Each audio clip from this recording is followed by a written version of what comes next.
Hey everyone, welcome to Nurse Talk. I'm Mike. And I'm Chris. And today we are reviewing the second last episode of Season 2 of The Mandalorian. That's right, that's Chapter 15, The Believer. Now, this is the penultimate episode. The show is definitely quickly heading to a strong finish. If you're new to the show here, we're not going to jump into spoiler territory right off the bat. We're going to kind of give you what we thought of the episode as a whole and then jump into the moment by moment, plot by plot synopsis, and then we'll go into predictions and theories for our final episode and kind of like where we think that the show might end. And then when we do our final episode, we can kind of see if we're right or wrong, and then give our final thoughts on kind of what's next. So with that being said, here at Nurse Talk, we like to create a community that is, family friendly and oriented. We want to create a community that is welcoming of all types. And so we wanted to get your support and kind of hear your feedback on what you guys would like to see, as we like to focus on nerdy subject matter, such as games, movies, comic books, collectibles, you name it. So with that being said, if you like what we are offering you, please feel free to support us by clicking that subscribe button, like the video, and of course, drop a comment below. You could also reach us at nursetalkinfo@gmail.com. And we'll be glad to hear from you that way as well. So with that, let's dive right in. Chris, Chapter 15, The Believer. What did you think? Yeah, I thought it was a good episode. I can't believe how quickly, this is the second last one already. We got one more left after this. So it's just flying by, really. So I found it really good. I like the storyline that they went with, without getting into too much into it right now. I like the way that they went and bringing the characters back together, and it's looking to be quite the conclusion to the season. Absolutely, yeah. I thought that there was great ideas in how they're connecting the tissue of the stuff that happened in the first season and how they're kind of drawing out character building of our beloved, Mandalorian and other characters in the show, and we kind of get to see them grow. And I think it's important as we kind of dive into the end, and we know they're going to have some sort of cliffhanger moment, something to kind of make you want to come back for season 3. I think it's definitely driving towards that must watch final episode. And I think overall what we saw in this episode did give us a lot more background and history on kind of what's going on with the world since the events of episode 6, as this takes place 5 years later, and kind of what's kind of going on. We got to see them commenting on subject matter that has taken place in other mediums like video games or other shows and stuff like that. So I thought that was really cool. And overall, yeah, I thought it was a great episode. Some might say a little slow. There was a lot of talking and a lot of moments of only 2 actors on screen talking about stuff and sharing moments, I guess you can say. So some might I was kind of surprised by that. Yeah, not as action-packed to the bro. I mean, there was action, but I mean, Yeah. not Yeah, right but as a second moment, last, exactly. Yeah, as a second last episode, I thought it was going to be jam-packed, just flying from here kind of thing. But yeah, and I think there was a reason that they're doing it, and I think again, it's we'll discuss it at the end why we think why they chose to do what they did and where we think that they're going. But yeah, overall, I think it was a good episode. If you're a Star Wars fan, you like the lore, you like to understand more of what's going in, kind of get more of the colors on the painting, so to speak, kind of fill in those colors, fill in that true rich backstory of what's going on in the galaxy. I think that it's definitely an important episode. But if you're just in it for the cool flashy fight scenes and moves and stuff like that, there is some of that, but it's definitely far and few between in this specific episode. So with that being said, I do recommend you watch it, but if you're only in it for that, maybe watch towards the end. So yeah, I agree. Yeah, all nice. Right. So let's jump into the spoiler-filled section here as we kind of move forward. Yeah, if you haven't watched the show, definitely come back and catch this part of the episode later, or watch it after you've already watched the episode, and you can kind of enjoy and revel in it as we kind of go through it. And perhaps you might spot something that we missed. Definitely let us know. So let's dive right in here. Okay, so as I said, Chapter 15, The Believer. So we start off on this planet, the Scrapyard Planet, where we kind of see these bunch of workers kind of working, very reminiscent of Cal Kestis in Jedi Fallen Order, right? Fallen Order, yes. Scrap Planet, where there's all these old ships and stuff from old battles and that sort of thing. And this seemed to be a lot more wreckage aimed towards the Empire. I saw TIE fighters. I didn't see. I mean, you may have noticed other ships. I mostly was looking around. I saw a few different TIE fighters, and obviously the giant AT-AT cranes in the background. AT-AT, but I didn't see anything that we saw in the other. Yeah, I didn't see anything Rebel. Did you? Not that I noticed. No. So I mean, the AT-AT popped out. There's a few, the wings of a TIE fighter and things like that, the bodies. But yeah, other than that, it's just kind of scrap that was laying around that I noticed. Yeah, and then we come to realize that these are prisoners that are working here, and a droid walks up to one of the prisoners. There happens to be Mayfield, Bill Burr's character, and basically says that Marshal Dune is here and is taking him into custody. So first he calls out to him a couple times, and he kind of is like, "What? Like, what do you want? I'm busy." Yeah. And basically says Marshal Dune is here, or whatever. And so like, you're a marshal now. Like, well, I guess he never really ran into her, so I guess that is no, but he doesn't know her at all. Yeah, no, but it was like this, like, oh, like, why are you here? Like, what do you need from me, kind of thing. And yeah, like, why am I being taken away by this girl that I don't know, and this marshal that what do I have to do with this kind of thing? And she's like, oh, I have like a mission for you, and then she walks away, and then the droid's like, okay, follow her. And he's like, not sure what to do. And he's like, follow her. And then like turns on his stun baton and is like, I'm like, you had 3 seconds to comply, like, get moving. So it was pretty funny. Again, some levity, kick it off. We know that this character was going to have some of that based on his episode.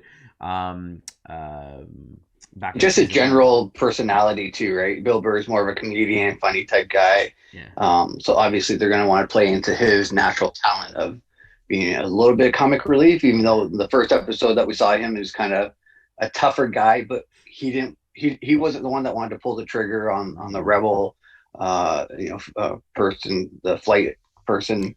And so, he kind of has that good side, but still, he's about the money and doing the job kind of thing, like a bounty hunter type. But yeah. So so Mayfield gets spooked as he approaches and sees Boba Fett, who's in a beautiful new paint job on his armor, brand new green and maroon, and it's just there, and then his yellow pauldron there with the Mandalorian symbol on it. Yeah, and he's got the proper under, like the cloth is proper now, not the one that he was walking around before. That's right, the Tuscan type one. And it just was great. I mean, a lot more color than like in the Empire stuff because it looks a lot more new. But it is the same armor. It still has the dent in the helmet. It's still like you didn't repair it or refurbish it. It's just a new paint job. He's back. He's Boba Fett. And it's awesome. And so he's there. And so Mayfield kind of doubles back and is like, "Oh man, you scared me. I thought you were someone else that I knew." Someone else. And so Fennec Shan and him kind of look up the ramp, and then Mando starts coming down. And he's like, "Oh no, not Mando." Yeah. Like, he's here to finish me off. That's right. So Din Djarin kind of comes out of the Slave One. And so they explain that they need him for a mission. And I can't remember, Mando has a back and forth with him really quickly, and then they kind of onboard the ship, right? They explain to him on the ship that they need him for a mission to find the child, to find Grogu, that the Empire stole away from him. And as far as they know, like, your previous Empire, right? Yeah, because they went through and said, like, why am I still alive? Mm-hmm. I said, because you're a trooper. Like, you used to be a Imperial trooper. He said that was a long time ago. And then Mando goes, but you still remember the codes and the procedures and stuff like that. So that's what they need him for, to hack into. That's right. And so he says, well, even if I could do that, like, I need to get physically out of ISB Terminal. And he says, I think there's one on Morek, an Imperial mining base. And so Mando's like, Morek. He's like, there's nothing there. He's like, oh, it's a secret. Like, believe me, it's there. And so they're like, well, you awfully know a lot about the ISB and kind of what's going on. And he's like, oh, you're going to, like, question me now? Like, this is what I'm here for. You're the one who brought me. Yeah, I didn't volunteer for this. Yeah, he's like, oh, okay, so what's in it for me? I get off scot-free. And she's like, no, like, you get, like, a better view. Like, this is, I guess you get a better life in prison or whatever. And so he's kind of like, okay, I guess I don't have a shot, right? I don't have a choice. Yeah. So Din Djarin, Mandalorian, radios into Boba Fett, who's piloting the Slave One, and says set coordinates to Morek, which he does. So they're kind of autopiloting it there, and so Boba Fett comes back to the ship, and they're having a talk. But before we go on, it was kind of interesting to see more of the interior of Slave One. Oh yeah, how it was. They say it kind of spins around them, like they stay the same way, but it's bigger than I thought it would be inside, to be honest with you. Oh, it is. Like I It wasn't is. quite sure what it would be like. Yeah. Correct, because the ship itself is vertical, and then when it goes up, it turns horizontally. But the actual like Wing. wings and stuff Yeah. stay the same, right? So Yeah. because it stays the same, it's really the cockpit that's swinging around, but the main hangar and stuff stays the same. So it's really cool. Yeah. I have this is off topic here, but I have the Slave One Lego set, and when I'm building it, yeah, you can see that when it swings, the pilot chair swings, but the inside doesn't. Like it's really cool how it's designed, even in the Lego perspective. So That's see that awesome. rotation going on. It's pretty awesome. Yeah. Okay, so they fly to the planet of Morik and have to come up with a way to get inside. So they're all there. Fennec Shen is there with a gun. You have Cara Dune. Boba Fett's there. They're all having like a powwow. And as they're all trying to figure out what to do, there's like a transport truck that's kind of like making its way through. And so he's saying, okay, so obviously I'm going. Who's going to come with me? And he says, oh, it's not so easy. They have scanners. So, like Cara Dune, you can't come with me. Like, because she wanted to. Yeah, and anyone who comes up on the scanners is New Republic, like, it's lights out, like, it's over. You can't like, trick the system. And so Mando's kind of looking, and so he's like, well, obviously, Mando, you can't come in because you're not taking your mask off. So they look over to Fennec, and she's like, oh, I'm wanted by the ISB, so I can't go. And then they ask Boba, what do you think? And he's like, I think they'll recognize my face. Yeah. Which is a great really callback to like the clones and like how that's where they originated from. So it was great, awesome thing. Yeah. There. Really cute, poking fun there. So he's kind of like, okay, I guess I'm going solo. And so Mando's like looking, and he's like zooming in and seeing the transport troopers that are driving this big truck have these big gray helmets and suits, right? They're not like traditional stormtroopers. And so he says, no, I'm coming with you. He's like, how can you can't show your face? He's like, oh, I'm coming with you. I'm not going to show my face. Like, don't worry about it. So the transport truck kind of makes its way to a cave, and at which point Cara Dune and Din Djarin and Mayfield kind of hijack it, right? Cara jumps in, takes the guys out. They take the armor off, and then they basically have to get changed. So you have Mayfield complaining at how nasty the armor is. Smelly, sweaty, yeah. Which is everyone is always talking about, like, how gross is it? Like, you're wearing these plastic armor, you can't see, you're like in it all the time, you can't take it off, like it's gotta get hot and yucky and stuff in there, and it's like, so he makes comment of it. And then out of the alley comes Mando, all dressed in this trooper garb, and has this bag of, I guess, his armor and stuff. And of course Mayfield just starts cracking jokes at him and say, "Oh, look at this here! Like if Mandalorian, what is it? Mandalorian can see, yeah. Look at you! Like you just like took it all off, and you're like, and of all the people to dress up as, it's like the nasty Empire, and just makes all these cracks at him. He gives his stuff to Cara Dune, is like please guard this, like protect it, like it's important to me, kind of stuff. He makes a comment to Cara about like, oh, I wish you could come. You have such a sunny disposition or whatever, right? Yeah. Just constantly cracking jokes. They get into the transport troop and they're like, okay, we're gonna have to go. And as they start to drive, we have Mayfield who makes comments about like the helmet. I can't see in this thing or whatever, right? So he takes it off. And then as they're heading towards this mining field, this mining base, there's a lot of conversation here. And this is where we kind of get a lot of back and forth between Mayfield and Mando, reminiscent again of that episode where they keep talking to him and he doesn't want to talk to them. He's keeping to himself. Yeah. And he keeps digging at him, right? He's talking about like, oh, wow, like you gave up your morals. You're not taking off the mask. But it's like, what was it? You said like you're not going to take off the helmet. But first you said you can't show your face. But then it's like you can't take off the helmet. Like, which is it? Like they both literally. Yeah, there's a difference. Yeah. Like, it's all about like, you and me aren't that much different. And so he finally pipes up, and Din Djarin's like, "We're nothing alike. Like, what are you talking about? Like, don't even." That hit the button. Like that poked him the wrong way. And so he's like, we all have different perspectives. He's like, "Look, you're from Mandalore. I'm from Alderaan, and guess what? We both have brought up for different perspectives, and they both don't exist anymore. Like, it doesn't matter, like, your perspectives and stuff. Is all that matters is, like, what you do is can you sleep at night at the end of the day, right? Like, you get in, you get out, you do what you need to do, and, as long as you can sleep at the end of the night, you're happy with yourself, right? There's a lot of moral lines you might have to cross, and you do what you got to do. And so he makes these comments, and it seems like Mando's taking it to heart, and so they're having this conversation, and as they're going, they're getting conversations about I guess the up front drivers, right? So we have what do you call it? One was a warning to slow down because they're driving with the Rhydonium explosive. which is volatile, highly volatile. So That's right. And so Mando says, as long as you keep it steady and you know, steady pace, whatever, we'll be fine. So as they jiggle around or it gets really hot, they go too fast, a lot of motion, it starts to heat up, and if it gets too hot, it explodes. Very similar to the Solo movie, right? Where that's like you right. have to be very careful with this thing, it's explosive. Now that wasn't called Rhydonium. That was a different material, and I can't remember it now. I'm gonna kick myself because everyone's probably late. Star Wars fans don't know what it is. I can't remember what it's But it called. was raw what they were carrying. Yes. Yeah. And so, oh, now I can't remember it either. yeah, and they have to get it refined. I can't remember what it is, but it's basically the fuel, right, that they use for like hyperdrives and stuff like that, if I remember Yeah, correctly. and which is why they do the Kessel Run, which is when he does the Kessel Run. But anyway, so they're carrying this Rhydonium, and so it's the same idea. Like it's encased, and you have to drive slow, and you have to be careful, and like one wrong move could just explode. So they're heading off, and then they hear like they're basically troop number 5, and then they hear, I guess, number 4 radio in and say something like, "Oh, you know, we need some help or whatever." And then they say like, "Okay, stand by. We give you another course." And then you hear an explosion. You see over the trees this huge explosion, and so Mando and Mayfield are kind of looking at each other. Troop 3 was explode. Yeah. No, they're Truck 3. Truck 3 was the first one to explode, right? I thought it was 4, then 3. Okay, it doesn't matter. The one truck blows up, and then they kind of message back, and then they say, "Okay, proceed the same route." And they're like, "The same route? Like, what are you talking about? We're gonna get destroyed." So then you hear more screaming, and then you hear another explosion go off, and so now the other 2 trucks are gone, and they're kind of heading, and they're like, "What are we gonna do?" And so Mando's kind of like, "Well, you gotta like pick up the speed."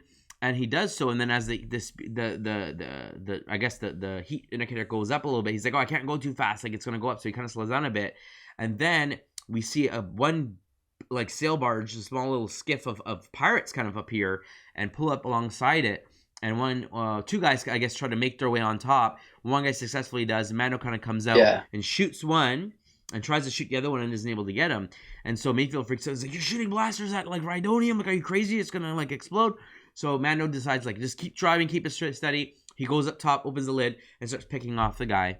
The guy pries open one of the Rhydonium canister, like the containers, and he's about to throw a bomb, a thermal detonator in, and Mando's able to take him out. He falls back. He falls with the detonator and explodes that skiff. One skiff. So they're like, okay. So he's about to go back in, and he sees 2 more skiffs come flying out. He's like, oh, crap, here we go. And so these pirates are coming in, and they, like, 5 of them, like, or 4 of them just jump right on the back. So he's like, okay, gotta take these guys on. And he's out of bullets, right? Because he starts shooting, and then he's out of bullets. That's right, the blaster's out, yeah. So he whips the blaster at one of them, and he's like, okay, let's go. And so he starts trying to block with his armor, like he's got Beskar, and it starts breaking. It's cracking, yeah, that's right. And he takes a hit, and he's like, oh, and he takes pain. He's like, oh, crap, this is not going to protect me. So he's got to do a lot more dodging, and it's like he's got to change his, like, fighting style. Like, can't just be aggressive and just take the hits. He's got to, like, dodge and be a little bit more strategic, which I thought was really cool, showing that, You go ahead. Sorry, I thought that was also really cool because he's used to fighting with his Beskar armor. So, you know, it can take hits, it can take lightsabers, it can, you know, he can really use that to his advantage, but it just shows how brittle, you know, we see all the time the stormtrooper stuff cracking and breaking, and like the armor taking them down, and Boba Fett after that. Like these Mandalorians are just cracking them. And then, you know, he's showing that, you know, these sticks and staffs are breaking it as well. That's right. So yeah, like you said, he has to change his his style to more, you know, up close and movement wise, faster movements and stuff like that. So he takes one guy out, he takes the spear of another guy, they're fighting, he knocks one guy off, but he's still holding on. Another guy, I guess, gets behind him and grabs him, and I guess he kicks one guy off, and then he's basically pinned down by one guy. The other guy's falling off, grabbing onto his helmet and stuff and holding him down. And so he sees the other 2 guys like pry open the thing and lay a detonator down on one of them. And he manages to finally fight himself free, kicks the 2 guys off, manages just to get to the detonator on time, and launches it back and just takes the next two I guess, transports out. So he's taking out 3 skiffs right now. He is tired. He's hurt, injured, clearly. He has no bullets. And so he's just kind of like, okay, is it finally done? And then he looks up, and then there's 4 or 5 more come breaking through the smoke as they're approaching. He's kind of like, oh, crap, like, what are we going to do? And so Mayfield is, like, booking it as fast as he can. They're approaching this bridge, and he's like, I can't go this fast. I'm going to have to hit the brakes. Like I won't be able to make it across this bridge at this speed. And so he's, like, slamming on the brakes. And so Mando's, like, teetering, and he's kind of like, okay, I just gotta do what I can do here. And then out of nowhere, some TIE fighters just come out and just start shooting and saves the day. What you'd expect, like when you see the X-Wings come and save the day and the good guys, it's the TIE fighters. and everything. Yeah. And it's the first time I was like, like you're cheering for the bad guys. Like they actually came and, well, I mean, let's be honest. The Empire doesn't really care to save their own. They just want, everyone's expendable in the Empire. We just need to get the job done. So you wouldn't think that they'd come, but I guess this is their last transport, and I guess they're close enough. They need the materials and stuff. TIE fighters came, destroyed a bunch of them. A bunch of the pirates are on land, and then as they're pulling in, a bunch of stormtroopers and shore troopers pull out, and they just start taking them out on the land, and it's just a great scene. And as they're pulling in, Mayfield says, "Never thought you'd be so happy to see a stormtrooper, eh? Like they just saved our butts."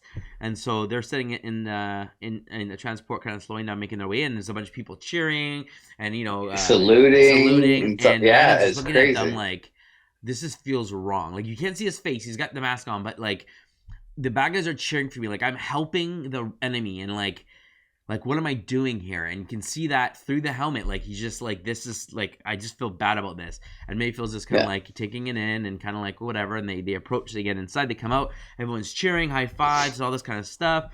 And Mayfield and him kind of peel off, and they're talking about like, what's the next step and how they have to get to the mess hall. That's generally where they're going to have one of these computers, these terminals, right? Yeah. So he says that there should be one there.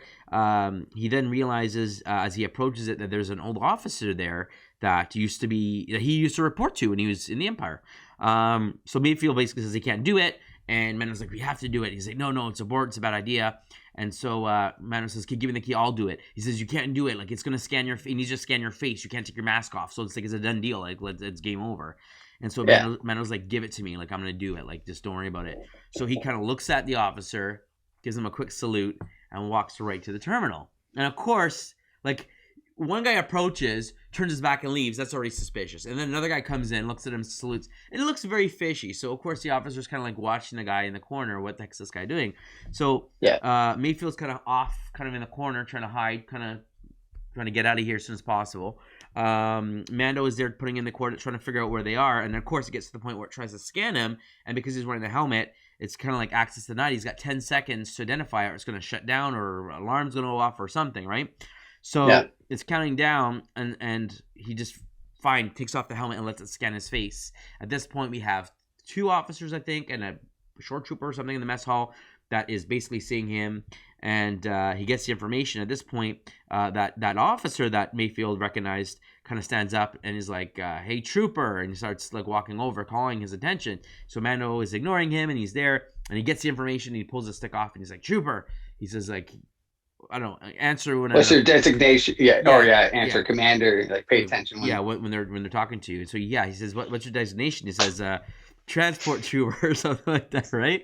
Transport division. Yeah. He's like, what? No. And he's like, what? No. And he's like, I'm in charge of like a troop. Transport.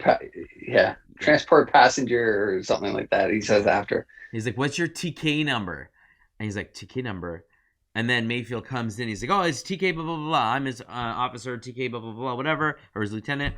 We just did this, but whatever. And he's like... you got to talk louder. Yeah, he got some damage due to some pressure or something like that. Yeah. And so the guy's like, what's your name, son? And Mando's like trying to... he's just lost, like just dumbfounded. Like Mayfield saw my face, this guy sees my face, I'm not in my armor, I fell out of place, like I don't know what to do. Like he just feels like a deer in headlights. And so Mayfield steps in again. He's like, Brown Eyes, we call him Brown Eyes and whatever, right? And says, we gotta go clean this or whatever to get our stuff done. And the officer was like, you haven't been dismissed yet, like get back here. And I'm like, oh man, this is where it goes down. So he kind of comes back and they're talking, and he kind of grabs them. He says, you're the guys who brought that shipment in. He says, look, you're the only one who was successful. Let's have a drink. And so they're kind of like, crap, like we can't leave here. It'll be suspicious. Yeah. So you have to sit down. Mando's helmet's still off. Mayfield's like taking it in, like looking at him like, this is what you look like. They sit down and they get to reminiscing. And this is where, again, there's more talking. We get some more background and kind of like what's going on here. And so there's some conversation going back and forth. And the officer's talking about like, let's raise a glass, but let's not toast like the traditional like victory and this and that. Like let's do something important. Good health, all that stuff. Yeah. Yeah. Where are you from, Brown Eyes? That's right. And so Mayfield comes in and says, let's toast to Operation Cinder. Now, did you pick up on that name? Yes, isn't that the one where it was in the video game Battlefront? Was Yes, that it Battlefront is. 2? Yeah, Yes, it yeah. is. It absolutely is. So he's basically saying that he was there, right? And so he's like, yeah, that was a great. The officer was like, yeah, it was a great one. We had to make some Hard really hard decisions. decisions, but we came out victorious. And he's like, yeah, I don't know if the troops would agree with that statement. And he's like, well, the casualties of the war, and then this is what it's all about. They're all heroes to the Empire and everything like Yeah, that. and he's like, yeah. I'm like, I don't think that those heroes, those dead people, really care about being a hero. Like, the dead people, these people, and whatever. And he just starts Their going families and reminiscing. everything. Yeah, and he's taking it to heart, and we realize like Mayfield was there. This is where he left the Empire. The fact that they killed their own people, they didn't care about them. This is He where knew a he lot kind of of those people. Like a yes, lot of those were from his platoon and stuff like that. Like and this is 6,000, I after. think he said, or something like that. Yeah, and this is after they had already destroyed Alderaan. Because remember, this is after episode 6, right? So this Yeah. is like his planet has already been destroyed. And now there is this whole situation with like He's seen the his guy that gave the command to, not care destroy about him or his, exactly. fellow platoon members and friends, possibly. Things like that, right? So they're giving some back and forth, and you can see that Mayfield's taking it to heart and is getting a little bit heated, and he starts to tear up a bit, and And Mando's like looking Mando's at him, kind of just shaking his like head, keep like, your cool, no. man, like don't do Yeah. this. And so they're kind of going back and forth, and then eventually the officer's like, okay, so like to the Empire or whatever like that, and Mayfield just looks at him one last time like I can't do this, and just whips out his gun, blast, shoots him square in the chest, takes him right out, and Mando's just like, what did you do? And then they look over, and there's a short trooper that kind of just, did you just kill staring an like officer? what just happened? Yeah. Yeah, and then they shoot the short trooper, and at that point, everyone else just grabs their guns and like, oh crap! So now they're shooting themselves in a mess hall, and they obviously can't get out through the mess hall because that's where all the troops are coming in. So he tosses the helmet to Mando, and I can't remember what he says something to him here. So he says, "This had to be done. They all saw your face," and he gave the helmet and looked away.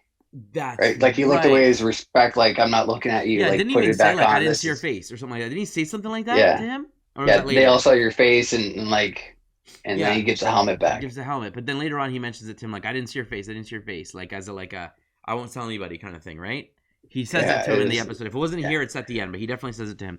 Yeah, but it's interesting though because this is kind of foreshadows their conversation before on how their perspectives change when things come up. So now he's willing to do whatever he needs to get Grogu back and to get that information, and it shows the bond between them two as well.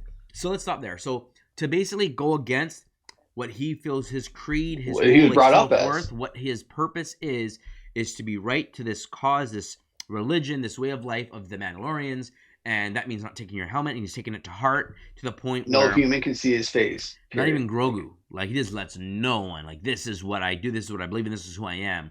Where he is so easily able to at this point.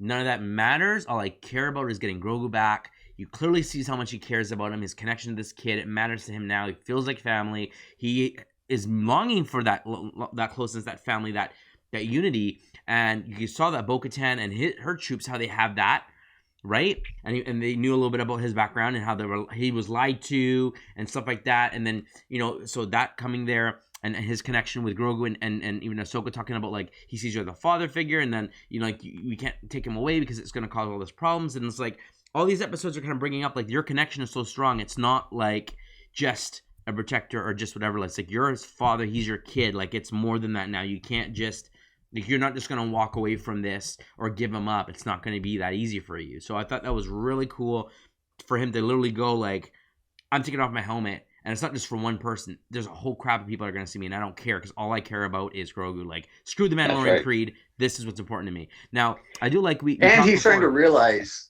that like other Mandalorians have done. Like, so Jango Fett was a young, like a foundling, and now Boba Fett also takes off his helmet, and his father was, the same kind of foundling. So he's kind of realizing that, maybe it is okay for that to happen. Yeah, so I was going to mention that. So you were mentioning that, and that makes sense. Like, he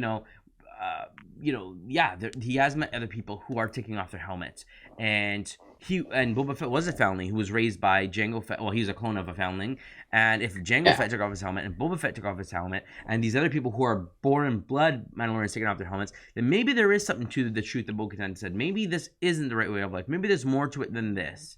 Right? It's not just about putting on a helmet and not showing your face. It's about who you are, what you represent, your moral fiber, or whatever else you want to talk about, right? And I mean, all the true Mandalorians that he's fought with, like Bo-Katan, who care about one each other, who fight, who do what's right, and then Boba Fett, who we know him as a shady past. He just knows him from when he sees him now. And he went in and he promised him a favor for a favor, and he's sticking with him and doing it, and he's fighting, and he's not like turning his back on him or he's sticking to his word. Yeah, and Fennec Shan is like pretty much devoted her life to him because he saved her life. So he saved her. Pretty much his right hand man, his right hand gun, I guess you can call it, his woman. So they're there, and it's just like like he wants his family, he wants that trust, he wants that kind of that what do you call it, like that experience, I guess, right? Like that's what he's longing for, right?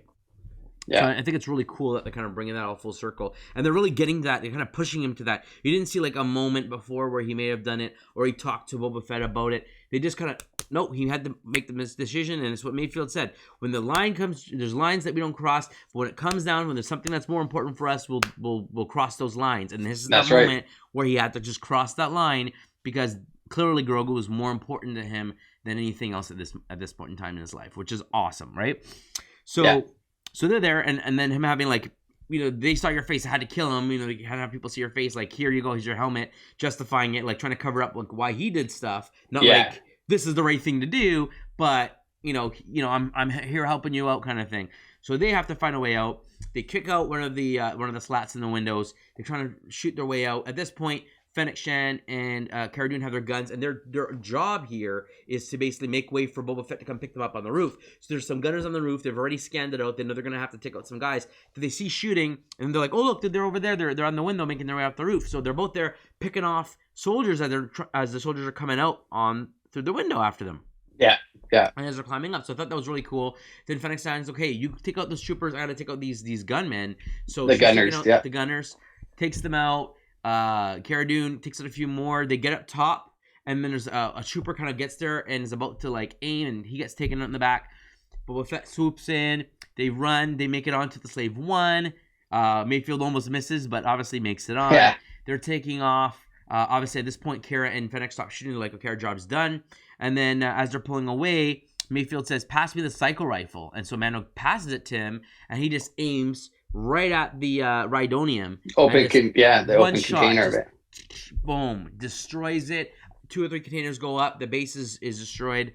And so Cara kind of looks at that and just does like like that's interesting. Fennec says, well, that's quite the shot. Yeah. She looks at him. And Cara's she just kind of nods, be like, interesting. Like, now, there's no way. Could they have seen how far they were in the sky? Which one, especially at the angle of the ship, which one took the shot? I don't know if they could have. I doubt it, but it was what it was. But so they blow up the base. They head back. They all, the Slave One lands. They all regroup. Well, before that, as it's blowing up, 2 TIE fighters follow. Oh yes, the best part. Yeah. Go ahead. That was really cool. Yeah, so they're getting their breakaway, and Boba Fett says, "Oh, we have some people behind us." So he's going up. He just goes straight up. He's doing these, corkscrew moves as they're shooting, and then he releases the seismic bomb. The seismic bomb. It comes down, explodes. The 2 TIE fighters explode in it. It was just so cool to see it. And it's just like the Jango Fett, right? In episode 2, it's like, this cuts through like a blade. Just eviscerates anything. That thing, like, beautiful. Like, because we saw it when Jango Fett did it in the against Kenobi in episode 2. In the astral field, he hit it and then it exploded and knocked Kenobi's ship all around. Yeah, it was quite interesting. Great. Like, everything you want to see. Like, we get to see the Slave One. We get to see Boba Fett with his new painted armor. We get to see him use his gun. We get to see him use his rocket. We get to see him and then it's like, and we get to see the Slave One launch another silent bomb. Like, just everything I found like to see with this classic character, this classic ship. Amazing. I kind of feel like they just blew up the Razor Crest just so they could get more reason to have the Slave One now as the like what's right? Mando's ship's going to be. It'll be interesting. Will they all stay together? I'm sure the Republic will pay him back for his help. At which point they'll pay him with a new ship or something like that, right? Yeah, we'll see. New Razor Crest type or something. Yeah, we'll see. We'll have to see. But yeah, so they kind of awesome thing. He takes out the TIE fighters.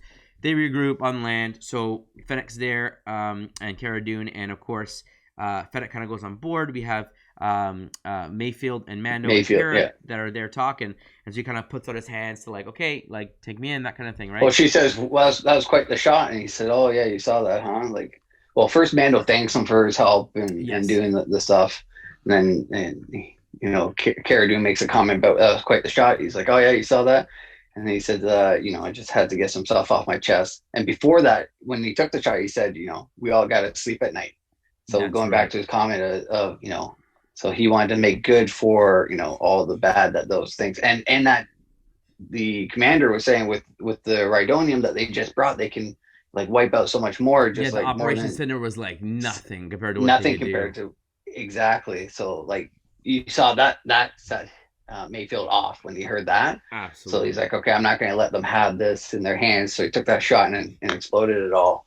And when he's talking to Cara Dune, he's like, yeah, I just have to get some stuff off my chest because it was kind of his payback and revenge to see, he went through stuff through the Empire. He was raised a certain way, and then he realized the truth and he got out and made his own way to survive. So that's right. We find out more about the character. That's right. More about the cause, a believer that this side was wrong and that they need to be stopped and all that kind of stuff. And very similar to Finn, right? How you saw, it's not how this is supposed to be. I grew up as a stormtrooper, but then, I'm seeing too many people die and innocents killed. So it's very similar to that, I found. But it was really cool to see Mayfield kind of get some more background into him being like, he wasn't just a trooper because it was the way what he thought was good. And then he realized it was different. That's why he got out, not for other reasons, which was really cool to see. Absolutely. So after this back and forth, Cara Dune kind of like looks at Mando and says like, it's a shame that the prisoner kind of like Mayfield didn't see him get out. And he's like, what do you mean? And it's like, yeah, we saw him like died in the fire in the explosion of the base or whatever. And so he's like kind of go back and forth. He's like, does this mean I can go? And the Mando's kind of like, because I will. He's like, because I will go. He's like, take the hint. That's it. But then he like starts to walk away, but then he turns. He's like, you're not gonna shoot me in the back, like because he knows that Cara Dune doesn't like him, right? Like she's not hitting it at all. That because he used to be Empire, that she would love nothing more than just to take him out. So he kind of turns back, being like, listen, are we cool? Like I'm just gonna walk away and you'll never see me again, kind of thing. Yeah. That was really cool. I like that ending that they did. Yeah, they do it this right, and he gets out. So he's probably going to show up again, right? There's a reason for what they do. He's gone. He's free, and again, Cara Dune is now bending the rules for what's right. Like he took out the base. He's clearly not a bad guy anymore. He's kind of made amends according to her. What she feels is right. And, he paid her his debt. I guess she kind of sees. Yeah, he did some bad things. Yeah, he is a criminal. But he clearly realized the right or wrong of his ways to the point where they just needed to get coordinates, and he went out and helped destroy the base. Like that's how much he disliked. He didn't have to do it, and he did it. So clearly, he has changed enough to be at least, not necessarily pro rebellion, but against the Empire, and then maybe less of a criminal, and maybe trying to fight for the little guy. We'll have to wait and see. So then they kind of go back and forth, and Mando and her just kind of like, okay, so what's our next move? And then we cut away. We cut away to the big Imperial cruiser in the sky. We have Gideon that's there on the bridge. We have a couple of other officers kind of come in, and they're like, oh, Gideon, there's a message. You should take a look or whatever. And then poof, up comes Mandalorian from just a nice busted Mandalorian in his best car. And he's like, Moff Gideon, I have a message for you. You have something that belongs to me. You have no idea how important it is or what it means to me. You never will. He will be returned to me. Like, and why don't you give your point here? It's very similar. Right? So this is echoing the exact speech that Moff Gideon gave to Mandalorian and Cara Dune and so on when they were in the cantina. The second last episode of season 1. The second last, surrounded by death troopers and everything. Mm-hmm. And he comes in on the hologram and says the exact same speech to Mando and crew about Grogu. So I thought that was so cool that Mando's now turning around saying, like, now you know this is the most important thing to me, and you know what I'm capable of, kind of thing, and like it's on kind of thing, like throwing it down. Yeah, and Moff Gideon seemed to be taken aback to that. Like he looked like he had a little bit of worry in his eyes, like. Oh man, not like whatever. I don't care about you. He looked a little taken back. He looked like his eyes had a little bit of fear, a little bit like, I something bad's about to happen. Like I better be worried. I better take care of some stuff. And it was just a really cool moment to end that episode and to kind of like get ready for the finale kind of situation. So that's kind of where we end the episode. And man, I mean, that was a great episode. So I guess at this point, do you want to jump into, predictions and where we think, what's going to happen in the finale? Or is there anything else to cover in this particular episode? No, we can go into predictions and things like that. Okay. Do you want to start off or? Sure. So I think that we're kind of heading to the point where they're obviously going to be a confrontation. We know that's going to come. That's common sense. My thing was, do you think that we will see either or both Bo-Katan or Ahsoka in this finale? Or do you think their time is done? So I think Bo-Katan will come. I'm not sure about Ahsoka. I would like to see her come. I think there will be some sort of Jedi that might come through and possibly another, see the main boss of Grand Moff Tarkin or Gideon. Mm-hmm. Which I think maybe Thrawn, since it was, and if Thrawn is introduced in this, then I could see Ahsoka maybe coming in because she's trying to track him down. Mm-hmm.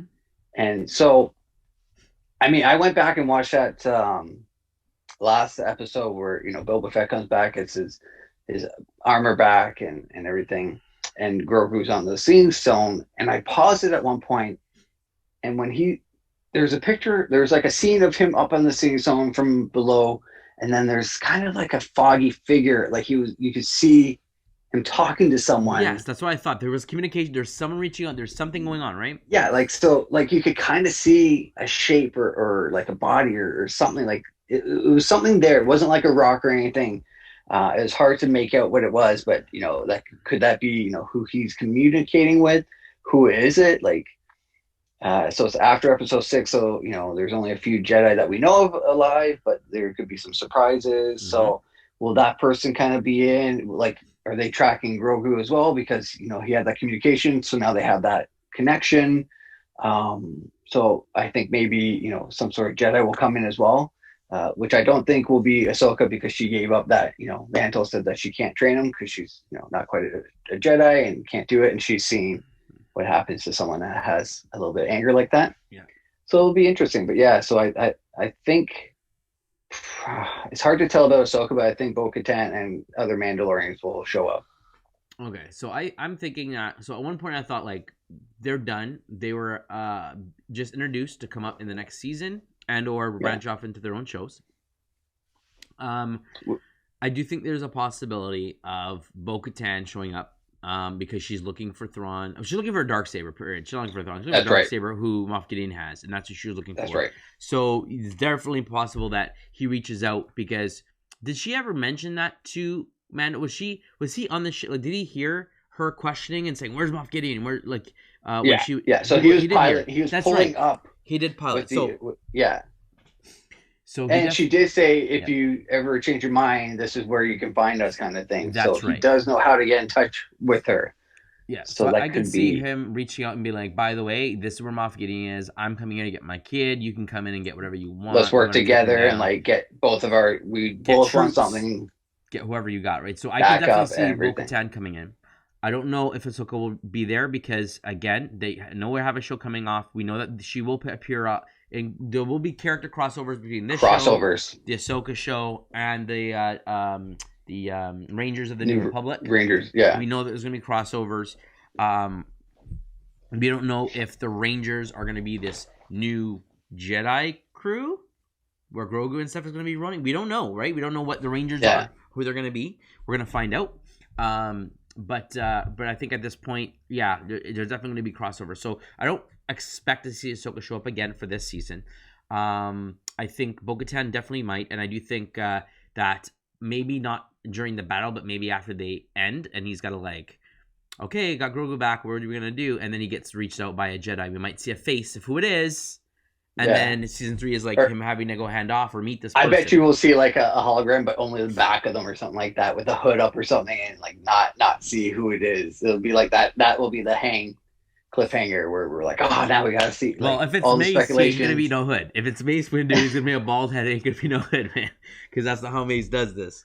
He walks through the roads, but you've never seen him in any of the movies have that hood up. He always walks like commanding, right? So I don't expect him to have a hood, but we'll see who shows up. But yeah, I do think we'll see something at the very end. And I think he's gonna call in. I mean, Cara Dune's probably gonna be. She's part of the New Republic, so she might have. Hey, we're going off Moff Gideon. There's some Imperial remnants. Call some of the Republic crew, and when they see that Mando's helping them take down this Empire, they excuse anything they have on him, and maybe, like I said, they pay. You give him, maybe not pay him money. We'll give you a new ship or something. We're gonna see how this works out, but I'm sure he's gonna get a new ship at the end of this show as well. But they have to have some sort of cliffhanger ending, and where we're gonna go for here. So I don't think they're gonna capture Gideon. Will he lose the Darksaber? That I don't know, because if he loses it, he's gonna have even more things he's coming after, right? And I think that Darksaber. Will Mando take over the mantle of the Darksaber? I don't think Bo-Katan would give that up. She's clearly looking for it, right? It's her right after Sabine handed it over. It'd be cool if Sabine showed up. That would be very cool. Jedi in the band anyway. So I mean, there's a lot of options, but I think that Gideon's obviously going to lose Grogu, but Gideon's going to get away. There's going to be a lot of casualties, and maybe he's going to have to get off and go report to Thrawn. Maybe he's going to speak to Thrawn. Like, I failed. What's the next step? And he's like, oh, you didn't fail. This is all part of my plan. Like, you know how Thrawn is, right? He's all calculating. And so there's going to be a conversation, I think, between him and Thrawn. And I think that he's going to get away, obviously. Thrawn's going to be like, come with me. We're going to regroup and figure stuff out. And, Grogu's going to go with Mando. We're going to get that whole Jedi exchange where he's going to have to take off the season 3. We know Thrawn's introduced. Obviously, Ahsoka is going to have a show. We don't know if that's going to be here for next year or the year after. We didn't give a date, right, with the announcement of the Ahsoka show. Not that I saw. No. So we know that she will eventually get a show, but it doesn't mean that she can't show up in season 3, along with any other characters they want to crisscross over. So I think that ultimately Thrawn will make an appearance in a hologram conversation with Moff Gideon. We'll see, like you said, probably a backer, some semblance of a Jedi saying, yeah, I'm here. Grogu reached out to me, whatever, come meet me, whatever. That's kind of Mando's trajectory for season 3. And I think that we will get some more of Bo-Katan and that Mandalorian story, and maybe an exchange between him and them, and maybe her talking like, go drop off Grogu and come on us, and we'll talk to you about being a Mandalorian and get you more about like what it is to be a Mandalorian. But I think that's kind of where we're going. The Dark Troopers, there's going to be a crazy fight. I don't think it's going to be the last that we see of them, but I think they're going to destroy the main operations, just like we did in the video game, right? I think we're going to see we're going to cut off a much of this because we know we don't see any of that in the future movies. So I think they're going to definitely destroy maybe the main ship if this is where they're being built, but maybe one or two escape or something, the plans escape or something, and that kind of gives us hope for like maybe phase 3 of these troopers in season 3. But that's kind of where I'm seeing the things kind of going. Now, do you think that if for the hologram with Thrawn and Gideon, do you think he'll do the same thing that Gideon did to that other commander and said, it's too late to help you and like kind of just leave him to be and like leave him to fend for himself, and either see him, trying to destroy the ship or, escape himself and try and, retreat that way, or that's possible. Turn tail. But I don't think that he'll die. I think that he will escape. And Yeah. But Thrawn is very calculating. Like, he's going to be like, that's all part of the plan. They're going to do this, and I'm going to have this and this for them. And I got I wanted this to happen because now I know where the Mandalorians are going to be. I know now where Ahsoka is going to be, or what, he's going to have reasons for why it goes wrong if Thrawn does show up, because that's how he is. He knows he's 5 steps ahead kind of thing, So yeah, I agree. I completely agree. And man, I'm excited. And if it does happen to be Mace that reaches out and Boba Fett is on the ship and sees that, Boba Fett's going to be like, I'm coming after him. And then he's going to be like, so that boom, could be some more season 3. drama as now well. him and Mando are Oz like, you got Grogu, we're good. You get in my way, I'm going to take you out. And now they're going to fight because he wants to get him to Mace to train. But then now Boba Fett wants to kill Mace, and there might be some battle between them. And that could be an interesting and he's like, well, now I don't have to protect you because now you have Grogu, so our truce is, like, our partnership is done. Like, I fulfilled our truce kind of thing, and now everything's fair game kind of thing. So that could be interesting as well. Be like, yeah, like you said, like, as long as you stay on my way, we're good. Do you expect any casualties in this finale? I do. No, I don't think any big names. I think Fennec Shand's You're thinking like Carrot. Oh, yeah. I think Boba Fett will be alone again. I think that she will get taken out. Maybe she'll sacrifice to save him because he saved her life. Yeah, Something's gonna happen. I can see that. She's gonna die, and he's like, "Well, that's I did my you serve your purpose. I did my thing. Let's go. And then Mando's going to see a different side of him. Like, he came, he did his mission, he did what he needed to do. He saved her life. He was going to use her and need her for whatever his plan was, his crew, his mission at this point in time in his life.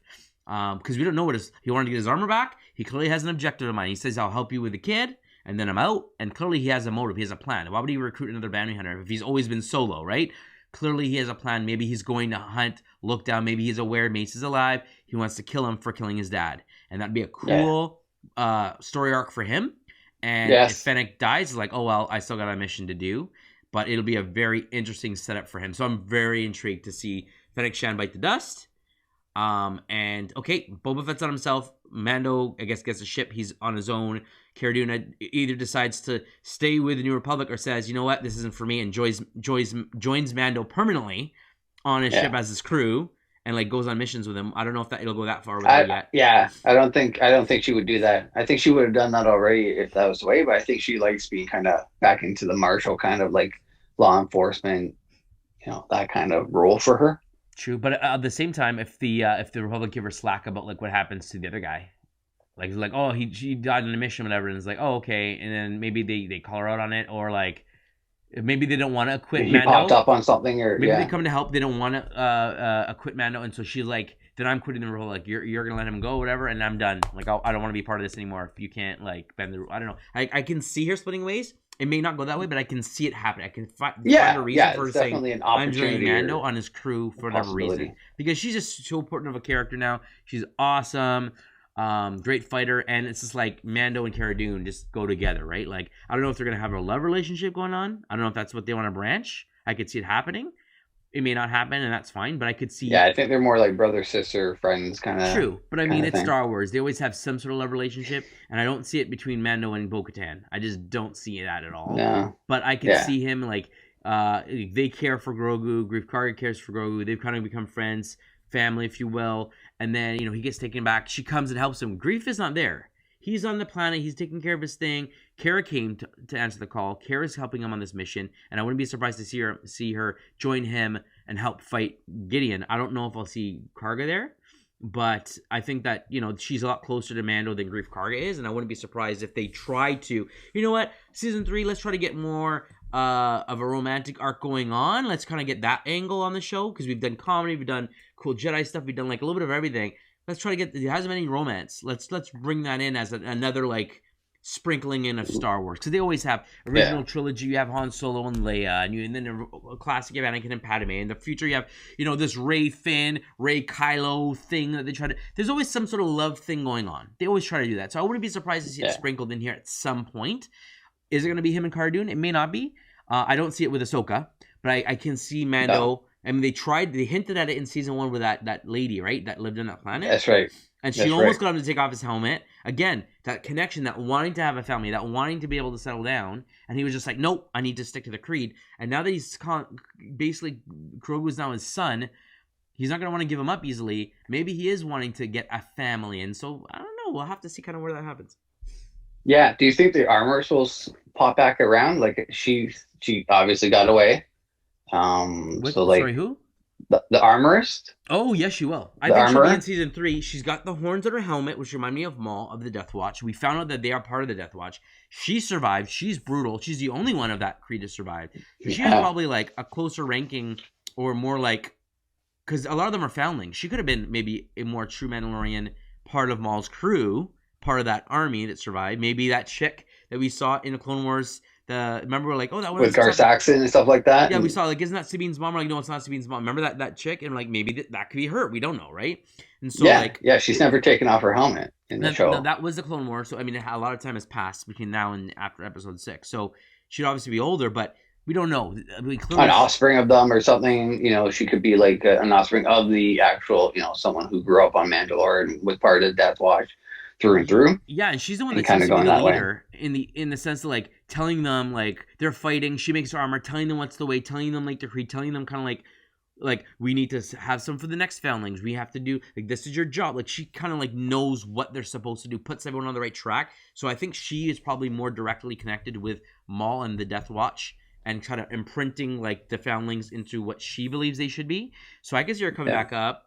And do you think she'll like partner up with Gideon or anything because she thinks that he might be the easiest way to get Mandalore back and like get them back into Mandalore, or I don't know if she'd go that far. I do mean, that. he asked were there any survivors. She goes, I hope so, but she doesn't know if there is any.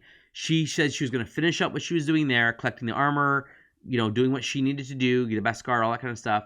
She killed the stormtrooper. She knows she's alive. She's out of there. She's doing something. She's going off somewhere, maybe regrouping, trying to set up. Maybe she has a backup base, home planet, something. I don't think it'll be the last time we see her. I think she will definitely show up. Yeah, nice. Maybe a I hope so. surprise. I want to see more about because like Mandalore, like Din Djarin might, he'll probably have lots of questions for her and like question her and like Yeah, I try think and figure that'll out. be. There'll be like a clash and be like, what is our background like? What's the Death Watch? Tell me the truth. Don't lie to me. And then they're gonna have this thing, and maybe they're gonna fight a little bit about it, and then be Yeah, like, maybe he'll this take is his helmet off in front of her and be like, this is not for me. And then she's like, you don't deserve it. And they're gonna fight about it or whatever. And like, I met real Mandalorians, and then obviously not want to give up his armor, but I think there's gonna be some sort of confrontation, and that might be, and if they part ways angrily, and he's like, I'm done with this. I'm gonna go like join Bo-Katan. I'm gonna join whatever.